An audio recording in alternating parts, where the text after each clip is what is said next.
All right, let's get right into it. Have you ever stopped to think that your own body has its own very specific language? It's a precise vocabulary that doctors, physical therapists, you name it, they all use it to talk about every single part, every position, and every movement. And today, we are going to learn that language. So you might be thinking, look, why can't I just say the front part? And, that's a totally fair question. But think about it for a second. If you've got a pain in the front part, what does that even mean? The front of your chest? Your leg? Your head? When it comes to health and science, that kind of guesswork can be genuinely dangerous. Precision is everything, which is exactly why this universal language is so critical.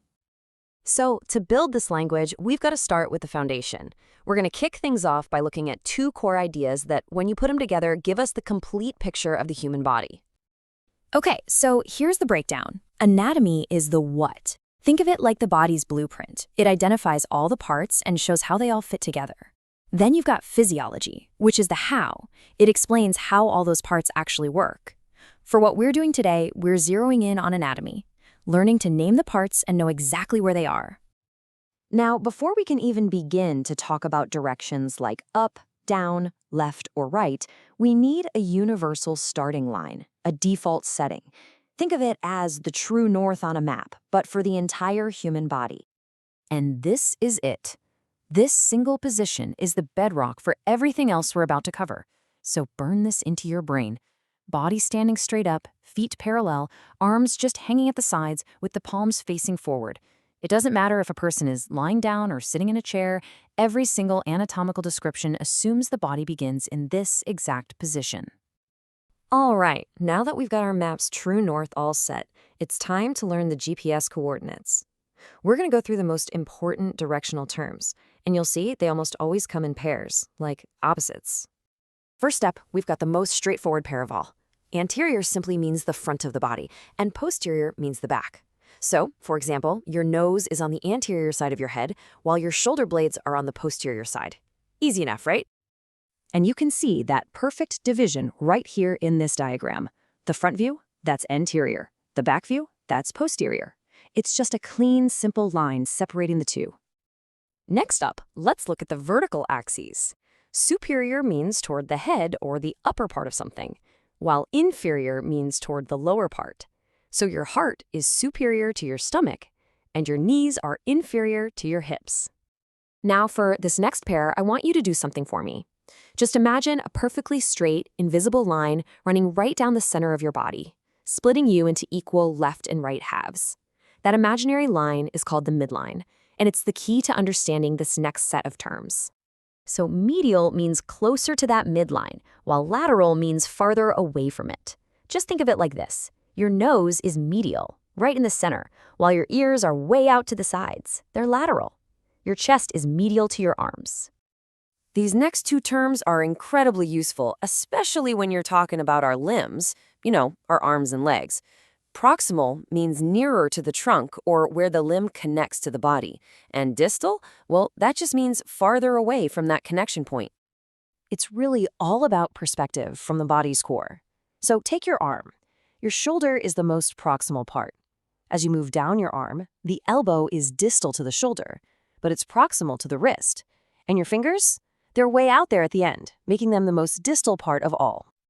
So, now that we have our directions down, let's talk about how we can actually look inside the body structures.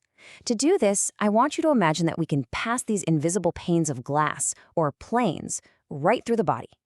These imaginary slices let us see the body in different sections, which, by the way, is exactly what technologies like MRI and CT scans do. The three big ones we use are the sagittal plane, the frontal plane, and the transverse plane.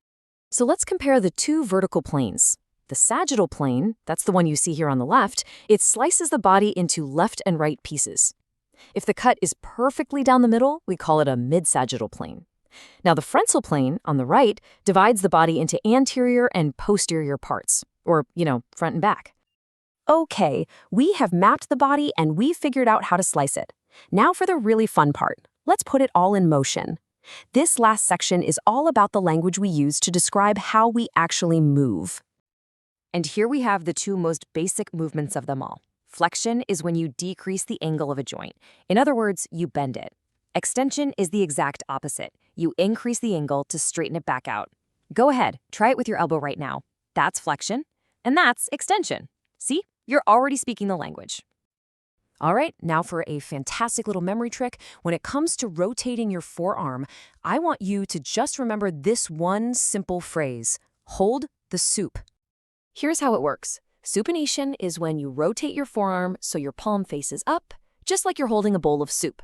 Pronation is when you rotate it to face down, like you're pouring that soup out. Hold the soup, pour the soup. Supination, pronation. Pretty simple, huh? Our feet have their own special vocabulary too. When you point your toes down like a ballerina standing on her tiptoes, that's called plantar flexion. Pointing them up towards your shin is dorsiflexion. And then on the right, you can see inversion, which is turning the sole of your foot inward, while eversion is turning it outward. And finally, let's look at our shoulder blades, or the scapula. Protraction is when you move a body part forward, kind of like when you throw a punch. And retraction is pulling it backward, just like the motion you make when you're pulling the cord to start a lawnmower. You know, that quote really brings it all home. What we've done here today isn't just about memorizing a long list of words. We've actually defined the terms that create the entire foundation for understanding human structure and movement. So what this all really means is that you now have the tools. You've got the map, you've got the coordinates, and you've got the verbs to describe motion. You can now talk about the amazing machine that is the human body with precision and with confidence. So the only real question left is, with this new language, what will you discover?